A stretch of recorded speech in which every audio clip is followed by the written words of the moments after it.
मित्रांनो, एकाच शाळेत दोन शिक्षक असतात. दोघेही समान काम करतात. समान जबाबदाऱ्या सांभाळतात. पण पगार मात्र वेगळा असतो. एकाला पूर्ण पगार मिळतो आणि दुसऱ्याला फक्त मानधन. हीच परिस्थिती आज महाराष्ट्रातील हजारो शिक्षण सेवकांची आहे. म्हणूनच आज मोठ्या प्रमाणावर एक मागणी होत आहे. शिक्षण सेवक पद रद्द करा आणि समान काम समान वेतन लागू करा. मित्रांनो, या संदर्भात एक महत्त्वाची घडामोड सध्या न्यायालयात सुरू आहे. या मुद्द्यावर काही शिक्षकांनी बॉम्बे हायकोर्टमध्ये याचिका दाखल केली आहे. या प्रकरणामध्ये चेतन भीमराव जाधव आणि इतर याचिकाकर्ते आहेत. तर दुसऱ्या बाजूला गव्हर्नमेंट ऑफ महाराष्ट्र आणि शिक्षण विभाग प्रतिवादी म्हणून आहेत. या प्रकरणाची सुनावणी सुरू असून आज या प्रकरणाची महत्त्वाची सुनावणी होणार आहे. न्यायालयाच्या कौज लिस्टमध्ये नमूद केल्याप्रमाणे हा केस सध्या ॲडमिशन स्टेजवर आहे.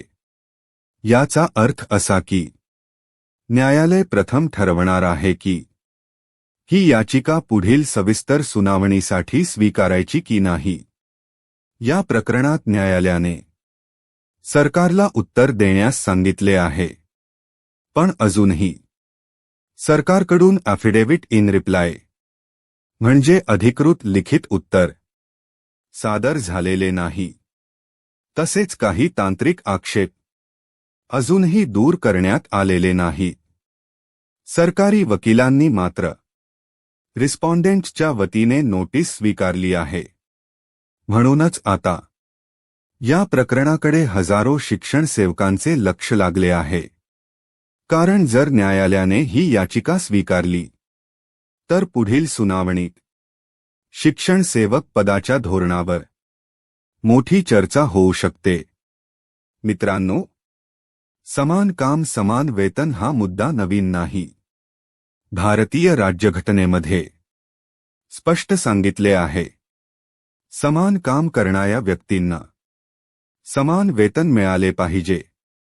याच तत्वावर सुप्रीम कोर्ट ऑफ इंडिया ने अनेक महत्त्वाचे निर्णय दिले आहेत. उदाहरणार्थ Randhir Singh versus union of India आणि state of Punjab versus Jagjit Singh. या निर्णयांमध्ये सुप्रीम कोर्टाने स्पष्ट सांगितले आहे, जर कर्मचारी समान काम करत असतील तर त्यांना समान वेतनाचा अधिकार आहे. म्हणूनच आज अनेक शिक्षक संघटना एक स्पष्ट मागणी करत आहेत.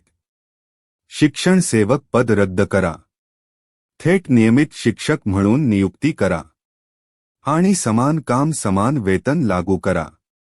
कारण शिक्षक हा फक्त कर्मचारी नसतो, तो विद्यार्थी घडवतो, समाज घडवतो आणि देशाचे भविष्य घडवतो.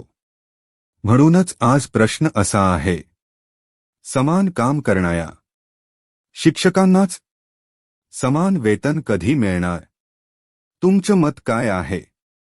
शिक्षण सेवक पद रद्द झालं पाहिजे का? कॉमेंटमध्ये तुमचं मत नक्की लिहा.